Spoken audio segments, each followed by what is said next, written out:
Europe 1. Le grand direct des médias, Jean-Marc Morandi. C'est donc une séquence qui fait couler beaucoup d'encre et qui a suscité de nombreuses réactions depuis 3 jours. L'émission de Canal+, Le Supplément, présentée par Ali Badou, recevait dimanche le patron d'une ONG musulmane qui a tenu des propos très ambigus, créant un véritable malaise sur le plateau, et notamment celui de la ministre de l'Éducation nationale, Najat Vallaud-Belkacem. Cet homme a affirmé qu'il refusait de serrer la main aux femmes et il a refusé également en plateau de condamner clairement et fermement les actions de l'État islamique. Du coup, hier, la ministre de l'Éducation nationale, Najat Vallaud-Belkacem, s'en est pris à l'émission en affirmant qu'il ne fallait pas donner la parole à cet homme, que tout cela était fait uniquement pour faire du buzz. Alors qu'en pensez-vous? On vous attend au standard d'Europe 1, 39 21. Avec nous pour en parler, Bruno Roger-Petit, bonjour. Bonjour. Vous êtes éditorialiste à Challenge et face à vous, Renaud Revel, bonjour. Bonjour. Rédacteur en chef média à l'Express. Renaud Revel, la question est simple. Est-ce qu'il fallait donner la parole à cet homme dans un premier temps et après on évoquera la réaction de la ministre? Bien sûr, faut jamais exclure quiconque. D'abord, le débat ensuite l'a prouvé. J'ai trouvé le débat intéressant, on en parlera ensuite, mais il fallait bien sûr l'inviter. Il faut toujours écouter les gens, quels qu'ils soient, quelles que soient leurs origines, leurs opinions. Donc, Najat Vallaud-Belkacem parlait d'ennemis de la République en disant on ne donne pas la parole aux ennemis de la République, on ne discute pas avec eux. Oui, mais alors dans ce cas, il a fallu qu'elle le dise sur le plateau quand il était. Elle le fait après coup, c'est facile. Mais à votre question, oui, il fallait l'inviter. Bruno Roger-Petit, il fallait l'inviter ou pas? Non, pas comme ça. C'est-à-dire que sur le principe de l'invitation, oui. Mais mon problème dans cette affaire, c'est le traitement. Et la double réaction que ça a suscité. 1, celle de la ministre, qui était plutôt une non-réaction. Et puis 2, celle du présentateur Ali Badou, parce que je l'ai trouvé, pour le coup, très en service minimum. Je l'avais vu très énervé contre Michel Houellebecq lorsque le livre Soumission était sorti, où il avait dit, c'était sur une autre émission de Canal, mais bon, ça change pas la donne, où il avait dit « ça me fait gerber ». Et puis là, il se retrouvant face à quelqu'un qui tenait des propos manifestement... ambigus, on va dire. Oui, ambigus et en tout cas porteur d'une idéologie qui n'est pas vraiment très raccord avec la France des droits de l'homme. Je l'ai trouvé assez faible. Et c'est ce 2 poids 2 mesures qui m'a un peu gêné. Écoutez, je sais pas si on a vu la même émission. Moi, j'ai bien regardé encore ce matin avant de venir ici. Si on prend la ministre elle-même, elle exprime un malaise, entre guillemets. D'ailleurs, même les silences sont intéressants, parce qu'il y a un long silence de Najat Vallaud-Belkacem qui est extrêmement expressif. On la sent non seulement assez en colère, et assez quand même remontée contre l'invité en question, et par ailleurs, Badou, il pose les bonnes questions. Les quelques questions qu'il fallait poser, avec son style et son ton. C'est pas un va-t-en-guerre, hein, c'est pas un garçon, en tout cas, qui a pour habitude de dans les brancards. Il pose les bonnes questions. La ministre elle-même, je trouve que, à la fois dans son expression et dans ce silence, traduit un vrai une vraie colère rentrée. Est-ce qu'elle n'aurait pas dû qu'on aille plus clairement, plus fermement? Plus vite, mais je pense qu'elle a pris de court, effectivement, par le personnage qui apparemment, elle semble même le découvrir. Oui. Alors, ça, c'est ce qui m'épate. Honnêtement, je connais un petit peu les médias malgré tout. En général, quand un ministre vient sur un plateau, son service demande à savoir qui il y a sur le plateau. En général, ça se fait toujours comme ça. Donc, il y a deux solutions là. Soit ses services n'ont pas demandé, c'est une faute quand même. Soit ils ont demandé, ils n'ont pas découvert qui était cet homme. Bien sûr, mais in fine, si on regarde l'émission de bout en bout, qu'est-ce qu'il en ressort finalement, in fine? Le garçon en question, le directeur, l'animateur de Baraka City, il sort en lambeaux quand même. L'image est épouvantable. Et J'ai petit dit non. Hein. Oh, écoutez, non, parce que Renaud, comme Najat Vallaud-Belkacem et comme Ali Badou, considèrent que tous ceux qui regardent l'émission, ou tous ceux qui la regardent depuis, parce que visiblement elle est très auscultée en ce moment, sont intellectuellement en capacité justement de comprendre que ce type en question pose un problème. Voilà. Donc il y a un préjugé qui consiste à dire le téléspectateur est extrêmement intelligent, il est extrêmement cultivé, il est doté d'un master 2 de philosophie politique, tous ceux qui regardent l'émission, et donc ils vont comprendre que oui, c'est vrai, sans doute, pour une très grande majorité des téléspectateurs. Sauf que si nous étions dans cette France-là, il y aurait personne, et je prends cet exemple à dessein, il y aurait personne pour aller voir les spectacles de Dieudonné.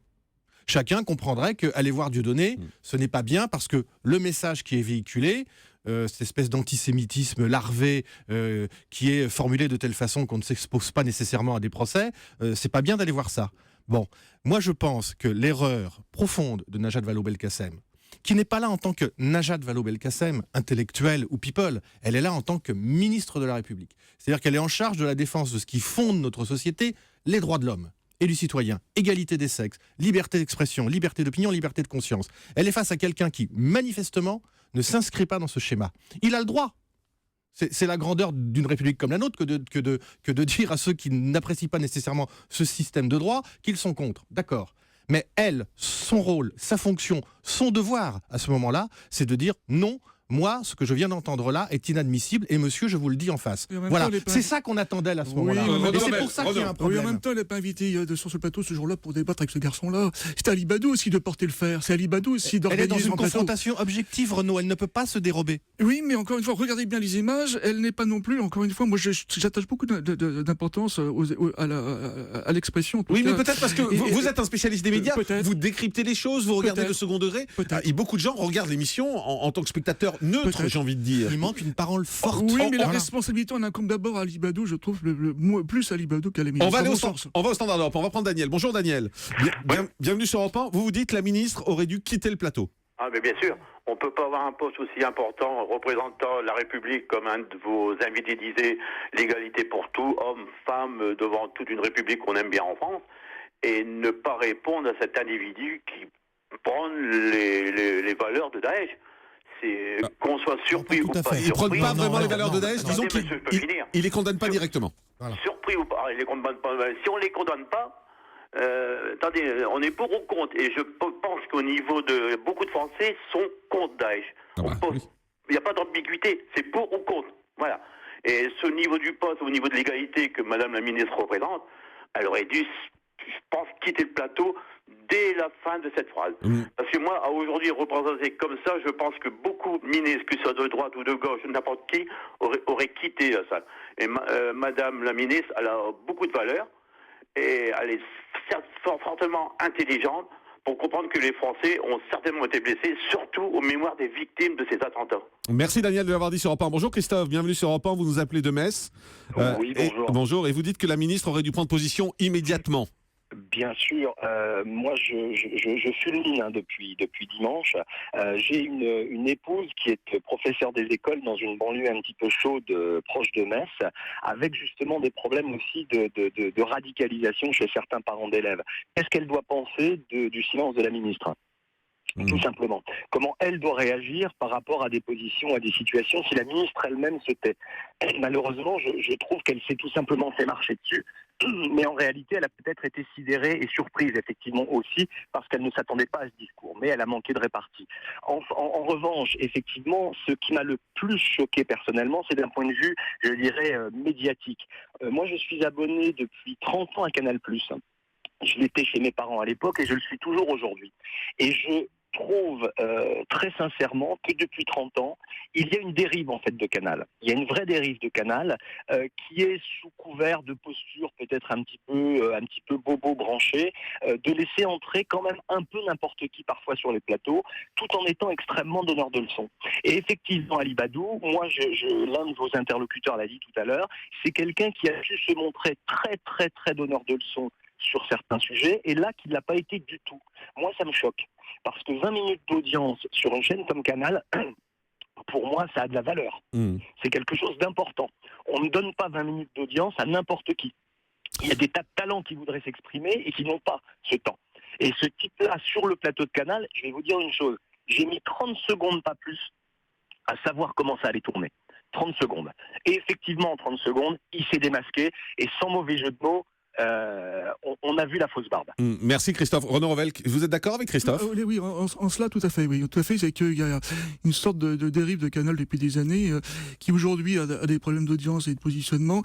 Et c'est vrai que le buzz pour le buzz, c'est un truc effectivement qui fonctionne très très bien au sein de cette chaîne. Vous êtes d'accord avec la ministre donc quand elle dit tout ça, c'était fait pour le buzz ? Ah, pour le buzz, oui, je pense qu'effectivement, dans l'esprit d'Ali Badou, je pense qu'il a entre guillemets, il s'aperçoit sur le plateau qu'il a un bon client et il va tirer le fil jusqu'au bout. Et c'est pour ça que moi j'ai tendance plutôt à responsabiliser Ali Badou, plus Ali Badou que la ministre en question. Parce qu'il y a eu une dérive sur le plateau, on voit très bien qu'il a compris qu'il se passe quelque chose à l'instant T sur son plateau. Il va instrumentaliser un peu son client, il va l'amener jusqu'au bout. Et c'est en cela que Badou, je crois, a une lourde responsabilité. Et je précise qu'on a proposé à Ali Badou de s'exprimer ce matin, ainsi qu'à la rédactrice en chef de l'émission, tous les deux ont refusé. On retourne au standard. Exactement, dommage, et ils sont bienvenus demain s'ils souhaitent dans cette émission, bien évidemment. Benoît, bonjour. Bonjour. Bienvenue sur Europe 1. Vous trouvez que Canal+ a eu tort de donner la parole à cet homme ? Oui, je trouve qu'il a eu tort parce qu'on nous dit qu'on est en guerre, on va modifier la Constitution, et cet homme, c'est un satellite de Daesh. Dans tous les mouvements terroristes, ça a toujours existé. Si je prends un mouvement catholique, parce que vous voyez, c'est pas que contre les musulmans, l'IRA, il y avait le Sinn Féin. Là, c'est des mouvements, c'est un satellite de Daesh. quand on condamne pas, ça veut dire qu'on est pour. Et d'autre part, c'est dramatique que la ministre de l'Éducation nationale n'ait pas réagi et soit restée. Et c'est dramatique aussi pour les musulmans, parce que cette dame, elle est musulmane, et quelle image elle donne. Bon, tout le monde veut essayer de dire qu'il ne faut pas faire d'amalgame, que les musulmans, ils condamnent aussi fermement Daesh. Et ben, elle n'en a pas donné l'image-là. Et moi, je connais quelques musulmans qui étaient vraiment atterrés par cette attitude. Bruno Roger-Petit là-dessus, une petite réaction. Je vais venir au secours d'Idriss Samedi, mais il a expliqué après que pour lui, c'est très compliqué de condamner Daesh parce qu'il a des humanitaires de son association qui sont sur le terrain en Syrie et que le faire de cette façon, ça pourrait les mettre en danger. Je pense que là-dessus, c'est crédible ou pas? Je pense que c'est un argument qu'il faut entendre. Mais je vais vous dire, moi, vous l'entendez cet argument, Renaud? Oui, aussi, oui. Non, je t'explique la réserve effectivement du personnage. Le vrai débat sur les valeurs de la République, comme on dit de nos jours, c'est sur l'histoire de je ne serre pas la main des femmes. Voilà. Merci à tous les deux. Merci Bruno Roger-Petit d'avoir été avec nous, éditorialiste à Challenge. Merci Renaud Revel, rédacteur en chef média à l'Express. Dans un instant sur Europe 1, 10h, 11h en direct de l'actu spécial après la démission de Christiane Taubira. On vous donne toutes les infos dans un instant. Restez avec nous, c'est Europe 1 et on vous attend au 39 21.